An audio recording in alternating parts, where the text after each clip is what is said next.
I've had, so I've suffered with clinical depression for most of my life. I think I realized I didn't know it was, I didn't know it was, I didn't have a label for it until probably about the age of 24. I'm 26 or 27 now. Spent most of my life just very like emotionally numb. I don't know about most, but though probably the latter half of my like young adult life, just very emotionally numb.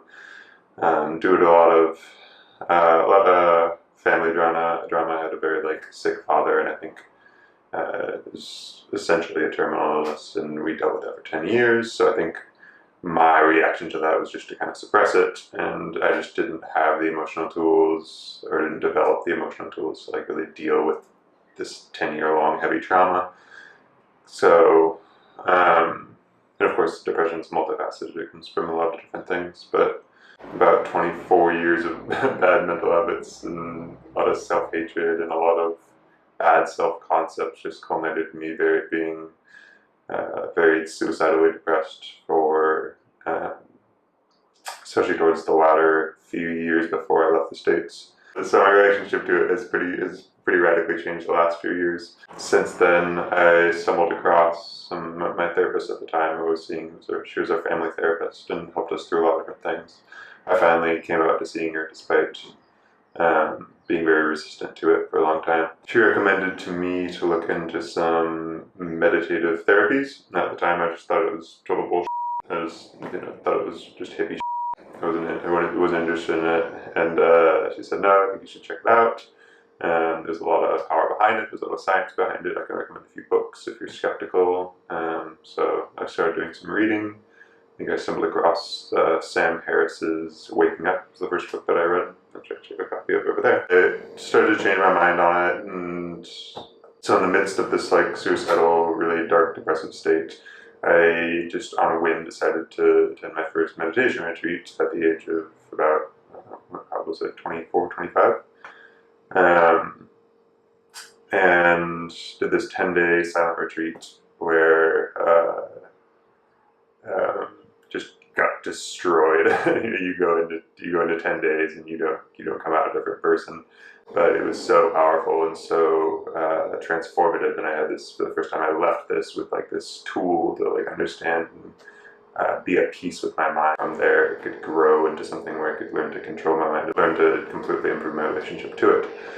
So since then, I wouldn't say I like cured depression in that moment, but since then I've had this definitely radical change in terms of how I've understood and approached and dealt with my own depression, and it has gotten much better. Like I notice a significant difference in between the times that I am regularly meditating and the times that I'm not. It's almost night and day. So since then, it has gotten much better. It comes in waves. I think depression is, for most people who have suffered with clinical depression, it is a lifelong battle, but the nature of that lifelong battle changes as you go. Sometimes it's easier, sometimes it's harder, and I think it can get overall easier as you go on and you get the tools to deal with it.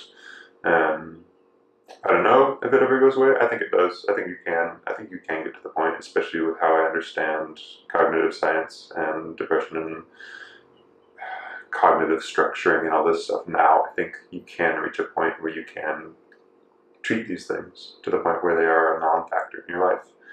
It takes a lot of work. I'm not at that point yet. I'd say that I still do suffer with depression. It's not as remotely bad as it was, several years ago, but it is significantly better now.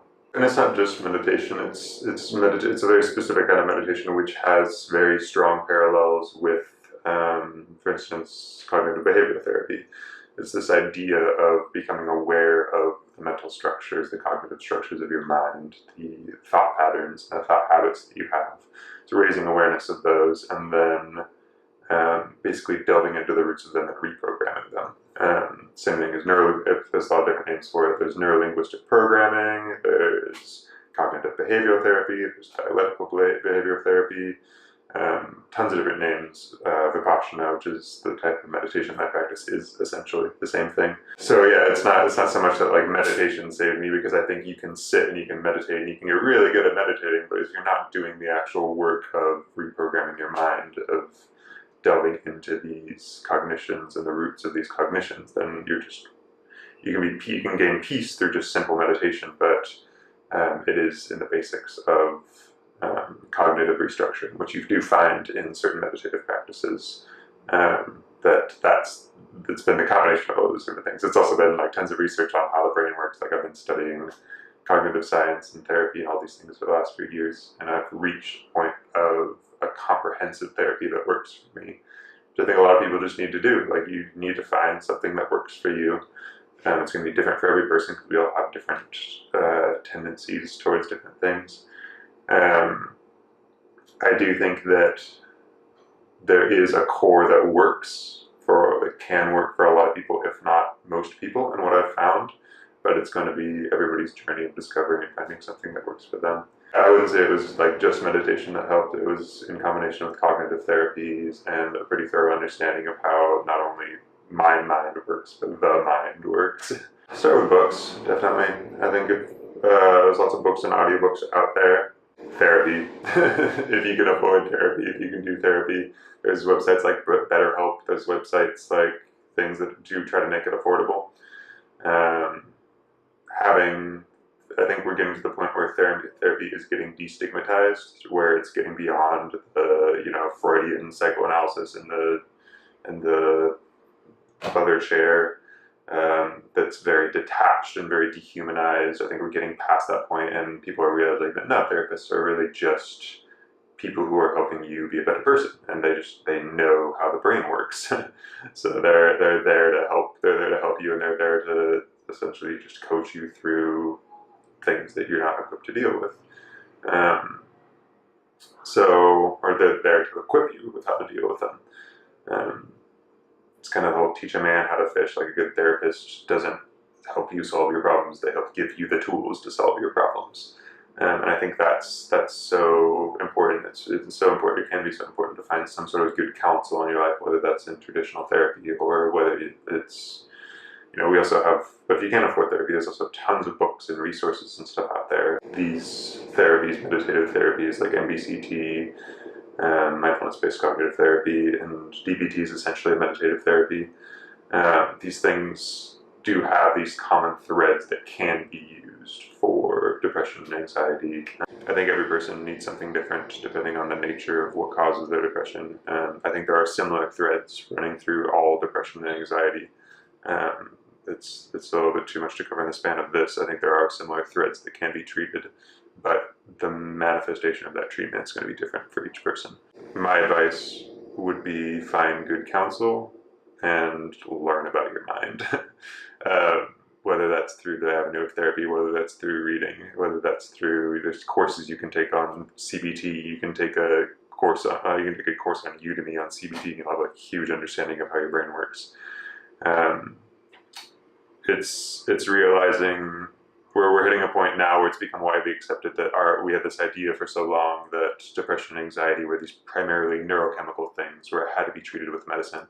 And we're now realizing that's total bullshit. It's not, like, it is partially neurochemical, and there are drugs that can definitely help. There are medications that definitely can help people.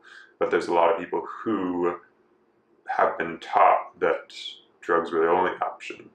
And that's been hugely dangerous. Absolutely, medication can help people. It can be a massive stabilizer. I don't think it actually treats the root of the problem, but it does stabilize people to the point where they can try something like talk therapy or meditative therapy. Or for some people, it does that, right? That means some mental diseases like bipolar disorder, they have a lithium shortage in their brain and they need medication. We don't know, and we don't necessarily know another way to treat that right now.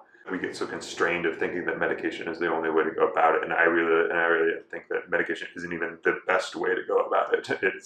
It's a great stabilizer. It can reach you to a point where you can be functional. You can then go about trying other things. But there are so many different forms of therapies, and there's so many different options out there that you can try. Have an open mind. Branch out, learn about your own mind, and don't feel hopeless because the 8th medication you've tried didn't work.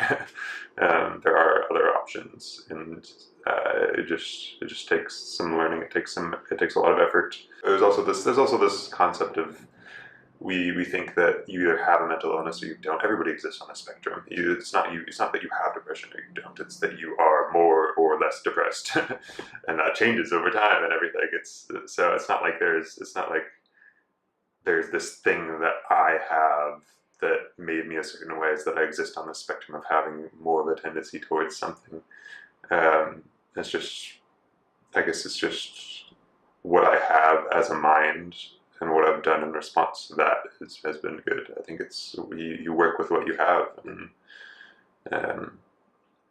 that's where true goodness and true beauty and everything good in life comes from, is when you learn to work with what you have, and like when you learn to accept where you are and what you can do within that space, and you're not like trying to reach out of your locus and control things that you can't control. That's where you really start to like accomplish the work of your life. It's when you know your limits, and and not necessarily your limits, but you know who you are and where you are and what you can do with that. So I think that goes for anybody. That goes for a neurotypical person. That goes for a person with extreme depression. Acceptance is such a huge and radical part of it. Not that you have to be okay with being depressed, but you have to be okay with this being a facet of your life and what you can do to change that. So yeah, I think it's given me a lot of things, taken away a lot of things, but I'm generally happy with the person who I am. Not generally a weird way to say it, but I am glad for the life that I have. I think that like I as a person have a lot to offer the world, but that's not like that's also from me.